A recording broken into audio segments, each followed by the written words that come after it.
আজকে দুঃখজনক যে এরকম একটা ডেমোক্রেটিক পরিস্থিতিতে আজকে যারা মানে একটা উগ্র চিন্তাধারায় যারা বাংলাদেশের অস্তিত্বে বিশ্বাস করে না সেরকম একটা দল হচ্ছে পার্লামেন্টের প্রধান বিরোধী দল। কথা বলতেই হবে, বিভিন্ন বিষয় নিয়ে বারবার আলাপ আলোচনা করতেই হবে।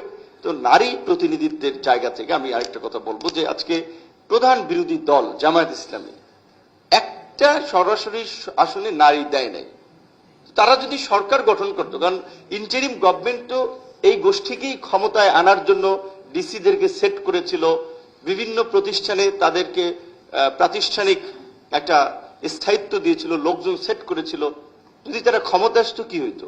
আজকে দুঃখজনক যে এরকম একটা ডেমোক্রেটিক পরিস্থিতিতে আজকে যারা মানে একটা উগ্র চিন্তাধারায় যারা বাংলাদেশের অস্তিত্বে বিশ্বাস করে না সেরকম একটা দল হচ্ছে পার্লামেন্টের প্রধান বিরোধী দল। এবং আমি যদি একটু লং হয়ে যাচ্ছে তারপরে একটা কথা বলবো যে কুমিল্লার একজন সংসদ সদস্য, আমার এখন ওই ব্যথাটা আছে, কারণ আমি বলতে পারি না মন্ত্রী হিসেবে। অনেকে তো জানেন আমরা তো কিন্তু ফ্রিকুয়েন্টলি বক্তব্য দিতে পারি না। মন্ত্রীরা হচ্ছে সংসদ সদস্যদের প্রশ্নের জবাবদিহিতা করবে, প্রতিমন্ত্রী হিসেবেও সেম কাজ আমার, যেখানে আমি ওইভাবে কথা বলার স্পেস পাই না, যেখানে দাঁড়াই না হাত তুলে বা যখন তখন।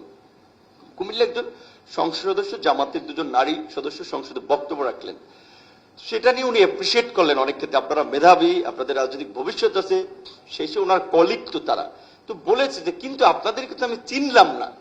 দ্যাট মিনস তাদের আপনার ফেস দেখা যাচ্ছিল না। তো কেউ যদি পর্দা করে সেটা অবশ্য তার ব্যক্তিগত বিধা, আমরা রেসপেক্ট করি, কিন্তু তার কলিগ হিসেবে সে বলতে পারে যে ভাই এত সুন্দর কথা বললেন, আপনারা তো আমি চিনলাম না। ধরেন এটা রসিকতার ছলে বললো, কিন্তু শিবিরের লোকেরা এইটাকে পর্দা বিদ্বেষী, হিজাব বিদ্বেষী, ধর্ম বিদ্বেষী হিসেবে সেই সংসদ সদস্যকে নিয়ে সংসদে বক্তব্য, সংসদের বাইরে একটা প্রোপাগান্ডা ছড়িয়ে মিছিল মিটিং, অথচ সে একজন মুক্তিযোদ্ধা মনিরুল হক সাহেব। এই ধরনের মেন্টালিটি থেকে যদি আমাদের বিরোধী দল যারা এখন অফিসিয়ালি তারা যদি রাজনীতি করে, তাহলে বাংলাদেশের ভবিষ্যৎ কোথায়?